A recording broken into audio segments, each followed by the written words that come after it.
మన తెలుగు రాష్ట్రాలని కార్ల బ్రోకర్లు, కార్ల పెద్ద పెద్దదేది సెకండ్ సేల్స్ కార్లు అమ్మేవాళ్ళు అనేక మంది ఇప్పుడు ఢిల్లీలో ఉన్నారు. అక్కడ బ్రోకర్లతో సంప్రదింపులు జరుపుతున్నారు. అక్కడ కాచు కూర్చుని ఉన్నారు. ఎందుకయ్యా అంటే ఇప్పుడు అక్కడ వాస్తవంగా ఢిల్లీలో కార్లు మెయింటైన్ చేసే వాళ్ళలో ఎక్కువ మంది లగ్జరీ కార్లు, కాస్ట్లీ కార్లే వాడుతుంటారు. 100కి 70-80% మంది. అయితే ఎక్కువ దూరాలు కూడా ప్రయాణించరు. ఢిల్లీ లోకల్గా తిరగడమే ఎక్కువ ఉంటుంది. బయటకు వాళ్ళు తిరిగేది తక్కువ. బయటికి తిరిగితే ఏ కార్లో ఏదే బస్సుల్లో దాన్ని ఏమంటారు ఫ్లైట్లలో తిరిగే వాళ్ళే ఎక్కువ. ఆ లగ్జరీ కార్లు మెయింటైన్ చేసేవాళ్ళు.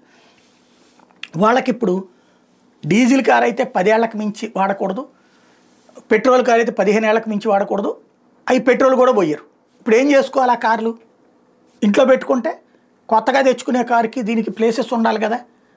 అందులో ఇదివరకు 2-3 ఉన్నాయంటే 2-3 కూడా వదులుకుని మళ్ళీ 2-3 కొత్తవి తీసుకోవడమే. సరే, ప్రభుత్వాన్ని తిట్టుకుంటారు, అదంతా ఒక ఎత్తు. కానీ పొల్యూషన్ కోసం తప్పదంటోంది ప్రభుత్వం. ఏ సుప్రీంకోర్టు అడ్డుపడితే కానీ ఆగదు, ఏ హైకోర్టు అడ్డుపడితే కానీ ఆగదు. ప్రస్తుతానికైతే సీజ్ కూడా చేస్తున్నారు. దాంతో కార్ల అమ్మకం పెరిగిపోయింది. అట్లాంటి దాంతో మనోళ్ళు కొనుక్కోవడానికి వెళ్తున్నారు. 25 లక్షల కారు కూడా 5 లక్షలకే ఇచ్చేస్తున్నారు. వీళ్ళు బేరం కూడా అట్లాగే పెడతారు 2.5 లక్షలు. మీరేం చేసుకోలేరు, మాకైతే అక్కడ దాకా తీసుకుపోవాలండి, చాలా చేయాలండి అని చెప్తారు.